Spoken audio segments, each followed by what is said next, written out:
ఉన్నారు అంటే వృద్ధాప్యంలో ఉన్నారు వాళ్ళిద్దరు.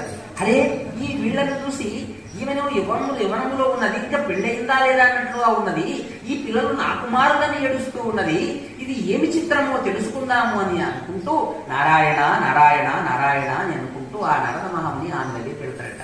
వెళ్ళి ఏమమ్మా ఎందుకు ఏడుస్తూ ఉన్నావు అంటే, ఓ నారదా నీవు త్రిలోకాలను సంచారం చేస్తావు కదా, ఈ కలియుగం లోపల నాకు ఇద్దరు కుమారులు పుట్టినారు, పుట్టగానే వాళ్ళు ఏమైనారంటే శక్తిహీనులైపోయినారు. ఎంత వాళ్ళకు అన్ని రకాల ఆహార పదార్థాలు పెడుతున్నాను కానీ వాళ్ళలో శక్తి లేకుండా అయిపోతున్నది, వ్యాధిగ్రస్తులై ఉన్నారు, లేవలేకపోతున్నారు, ఏమి చేయలేకపోతున్నారు, మరి ఇది ఏమో నాకు తెలియడం లేదు అని అంటే అప్పుడు ఆ నరద మహాముని అంటారు ఏమని అంటే, ఈ విచిత్రం ఇది అని అనుకొని ఇది తెలుసుకుందాం అనే ఉద్దేశం చేత నేను ఇంత త్రికాలజ్ఞానినైనా కూడా ఇది తెలుసుకోలేకపోతే కదా అని చెప్పి అప్పుడు వైకుంఠానికి వెళ్తాడు. ఆయన ఎక్కడికి వెళ్తాడు? వైకుంఠానికి వెళ్తాడు. వైకుంఠానికి వెళితే అక్కడ ఆ శ్రీ మహావిష్ణువును అర్చించి అతడిని బాల్యమునందే అతడి యొక్క దివ్యమైనటువంటి విశ్వరూపాన్ని దర్శించుకొని పునీతుడైనటువంటి సనత్ కుమార, సనత్సుజాత, సనక సనందనాథులు ఉంటారు. ఈ నలుగురు మహర్షులు ఉన్నారే, బాల మహర్షులు ఉన్నారు కదా, వాళ్ళలో ఆ సనత్ కుమారుడు దగ్గరికి వెళ్ళి అడుగుతాడు.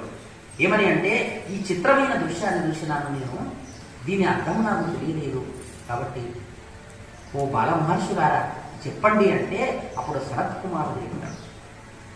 ఎవరు చెప్తారు? సనత్ కుమార్.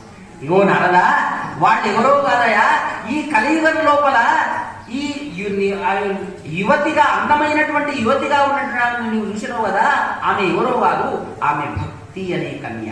ఎవరామె? భక్తి అనేటువంటి కన్య. ఈ భక్తి అనేటటువంటి కన్య ఉన్నది. వాళ్ళిద్దరికి కూడా పుట్టినటువంటి పుత్రులు వృద్ధాప్యంలో ఉన్నారు, వాళ్ళు ములుగుతూ ఉన్నారు, అనేక రోగాలకు గురి అవుతున్నారు. ఏంటి అంటే జ్ఞానము వైరాగ్యం. ఏదది? జ్ఞానము వైరాగ్యం. భక్తి అనేటటువంటి ఆ కన్యకు జ్ఞానము అనే వైరాగ్యం అనేటటువంటి ఇద్దరు కుమారులు పుట్టినారు. ఆ కుమారులు ఏమైనారు అని అంటే, వాళ్ళు పుట్టగానే ఏమైపోయినారు అని అంటే శక్తిహీనులైపోయినారు, రోగగ్రస్తులైపోయినారు, లేవలేకపోతున్నారు. అందువల్ల ఆమె బాధపడుతున్నదయా. మరి ఈమె బాధను ఆ కుమారులను బాగుపరచాలని అంటే సమస్త తీర్థాలకు కూడా వెళ్ళింది ఆమె. అనేక తీర్థాలలో వెళ్ళి స్నానం చేయించింది.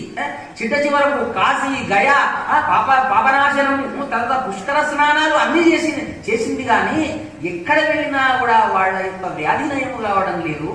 మరి ఇది ఏమి చిత్రమో